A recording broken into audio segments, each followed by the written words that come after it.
আত্মাধিক তৃপ্তি। মূলত তারাই প্রকৃত বাইক প্রেমী। আর বাইক প্রেমীদের পছন্দের শীর্ষে থাকবেই একটি অ্যাডভেঞ্চার বাইক।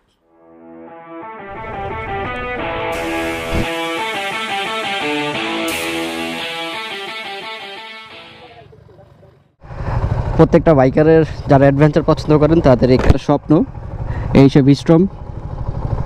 আমি আগে একটু লুকসটা দেখাইনি সবাইকে, এরপর আমি টেস্ট রাইডটা দিব অ্যাকচুয়ালি কেমন। এই অ্যাডভেঞ্চার বাইকটি এখনও বাংলাদেশের বাজারজাত প্রক্রিয়া সম্পন্ন করা হয়নি, কিন্তু এর মধ্যেই হাজারো বাইকারদের চোখের ঘুম কেড়ে নিয়েছে সুজুকি ভিস্ট্রম। 250 সিসি 4 স্ট্রোক অ্যাসোসিয়েটস oil cooling engine, 26.5 max power, 22.2 newton torque, যা একটি বাইকারকে অফ-রোড অথবা অন-রোড যে কোনো পরিস্থিতিতে মুক্ত পাখির মতো উড়তে সাহস দিবে। সামনের হুইলটা কিন্তু লাইক দেখেন 100/90 এবং 19 সেকশনের হুইল এটা। আর ইটস মোর পিছনে হচ্ছে 17। উঁচা জায়গায় উঠতে কিন্তু এটা মোটামুটি ভালো সাপোর্ট দিবে। চাকা হুইল পেসটা কিন্তু বড়। আমি একটু উঁচু নিচু মানে একটা অফ রোডের মতো উঁচু নিচু রাস্তাতে যাবো, দেখি কেমন ফিল পাওয়া যায়। এই জায়গা উঁচু নিচু রাস্তা,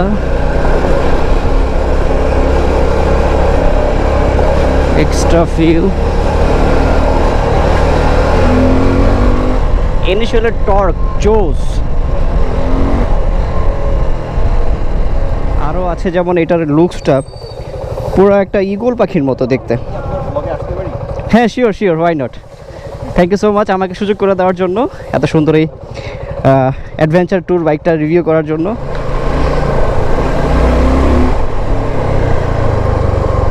এটার হ্যান্ডেলটা পজিশনটা খুব ভালো করছে, মানে কোনো ব্যাক পেইন নাই, কোনো ওই যে উঁচা নিচেতে গেলেও না লাগে না, মানে রিয়েল অ্যাডভেঞ্চার একটা।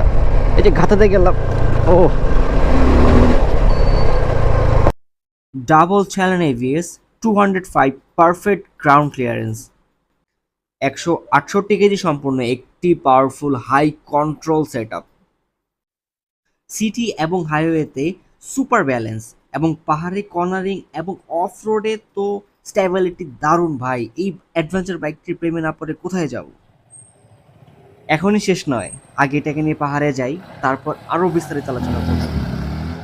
রিয়েল অ্যাডভেঞ্চার একটা গেলাম, ও জাস্ট এন্ডিং একটা সত্যি কথা বলে যাই, আমার মতে এই বাইকটার বাংলাদেশে বাজারে কোনো কম্পিটিটর নাই।